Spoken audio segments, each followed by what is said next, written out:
An idea which is often sorely overlooked, not just in art production and art criticism, but in most aspects of life, is the way in which experiences, even those stemming from the same physical stimulus, are heavily personalized for every individual. No two people can truly experience the same thing because each will bring a part of themselves into it, which will result in a different snapshot making it into their head.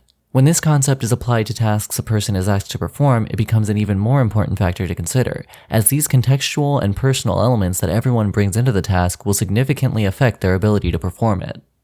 On that note, Celeste is a really cool game that I recommend playing. It's got fast and fluid mechanics, an excellent story, and certain moments do a great job at merging the two together in order to strengthen both. Of particular note is the way that it utilizes difficulty to strengthen its core themes. The players struggle to overcome obstacles placed in front of them, mirroring Madeline's struggle to grow and learn how to better manage her mental health. The game features a robust assist mode allowing the player to customize their difficulty by doing things like slowing down the game logic or increasing how many air dashes they get.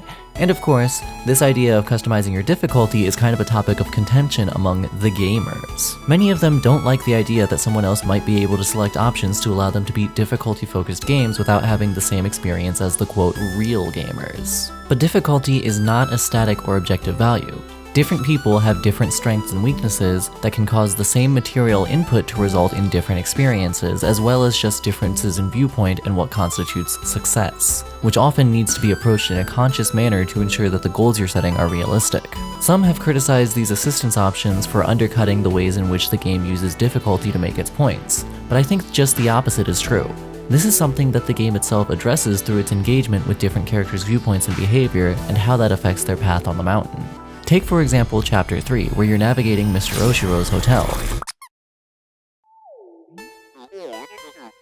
Oshiro is in a bad spot. He's clearly in deep denial about the fact that his hotel closed years ago, and no amount of insistence from Madeline can get him to acknowledge it. Initially, when it becomes clear that Oshiro doesn't actually know what's going on, Madeline wants to just move on as quickly as possible, but before long she starts to feel sorry for him and decides to see if she can help. She speculates that helping him clean up the mess making it impossible to navigate the hotel comfortably might improve things, and tells him as much while he repeatedly insists that it's not her responsibility as a guest to do housekeeping. For Madeline, the task of organizing this area is pretty in line with the rest of the game. Challenging to be sure, but definitely doable. Whereas Oshiro is so wrapped up in the idea of serving Madeline as a guest that he can't even begin to deal with it. The goal is the same, but one character is able to reach it with a minimum of trouble, and the other is completely unable to do the same, at least at present. On the other hand, Theo has even less trouble getting through than Madeline, because he's chosen not to distract himself with the tasks inside the hotel that she's taken up. That stuff isn't what he's after, he just wants to move on, and he does so quite successfully. In order for Theo to have the same experience as Madeline, you would actually need to erect additional obstacles in his path, while to bring Oshiro to parity, you would have to remove obstacles. But that doesn't mean that Theo is just outright stronger or better than Madeline. He just has an outlook and set of abilities that were conducive to quickly and easily reaching a positive conclusion in this instance. Later in the game, we end up in some sort of magical temple that's actually harsher on Theo than it is on Madeline. The particular baggage Theo brings into this situation, as well as the fact that he clearly hasn't really confronted any of it prior to this event, results in him being utterly trapped and unable to move. The game is pretty vague about what exactly it is that Theo has failed to properly address, but it manifests in the form of disembodied eyes staring at him as a crystal forms around him, trapping him in place. And in dialogue, he implies that he came out to this mountain as a way to run from whatever it is. Madeline, on the other hand, while still having challenges to face in the area, is able to move freely and deal with them as needed. Theo was clearly able to move through the environment and get where he was going more easily than she was in earlier areas, but here the obstacles are seemingly specifically tailored to him in a way that just halts all momentum. Everybody's challenges are different. Everybody's viewpoint requires those challenges to be approached differently, and sometimes the challenge you're faced with and the approach you can take to it simply don't match up. Sometimes you just need a hand. An assist at the right moment can turn a situation from insurmountable to uncomfortable but manageable. All you need to do is reframe your definition of success into something that will allow you to accept that assist, if it's something you need. Some will argue that this eliminates the need to put forth effort in order to achieve, but that's not the case at all. That viewpoint is just as much a part of this process. If you hold a worldview which says that you need to do it legit, defined as leaving assist mode off in this case, then that is an attribute which will increase the difficulty of your personal experience in this case. Besides, even if you decrease the material challenge as much as possible, it's still ultimately on you to actually take the steps needed. All assist mode will do is adjust the amount of dexterity required to complete those steps. No matter how much of a helping hand you give somebody, it won't do any good if they don't accept it. Theo was willing to work with Madeline to get where they were going, including allowing her to handle certain trials, whereas no matter how much Madeline tries to help Oshiro through his challenges, it doesn't do any good, because he's not willing to take a step himself and work with her on it, or even to really engage with the fact that she's helping him. You can set every assist feature to maximum, but that won't change the fact that you still have to bother to move through the level yourself. Now, I'm sure some of you are already typing up a comment about how just needing to decide to do something isn't a meaningful obstacle, but that's, yet again, just universalizing your own experience in a way I actually have quite a lot of personal experience with.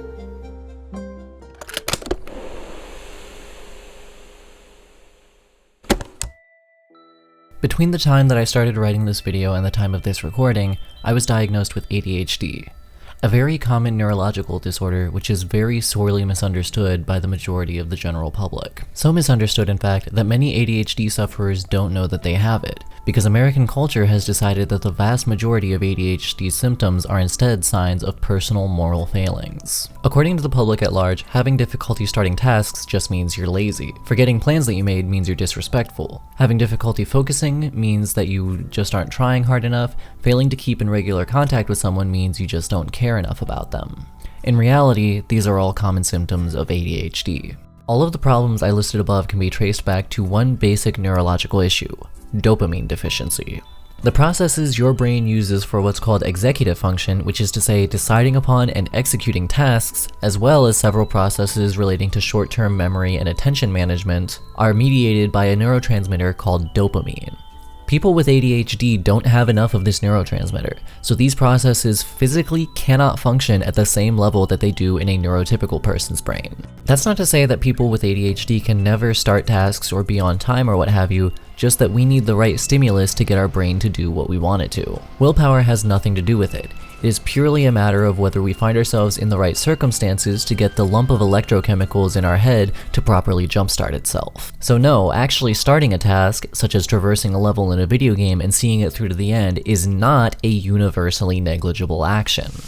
There is no such thing as a universally negligible task, because everybody's brain and body are unique, and some will have more difficulty with certain things and less with others.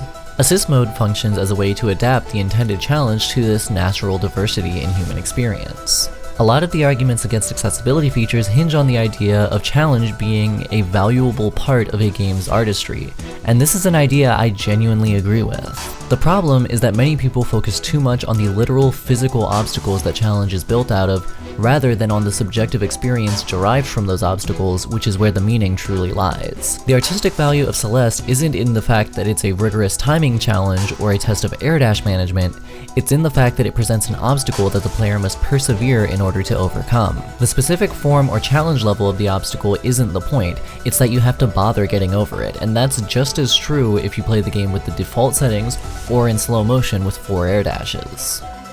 No matter what version of Celeste you're playing, you're still climbing that mountain.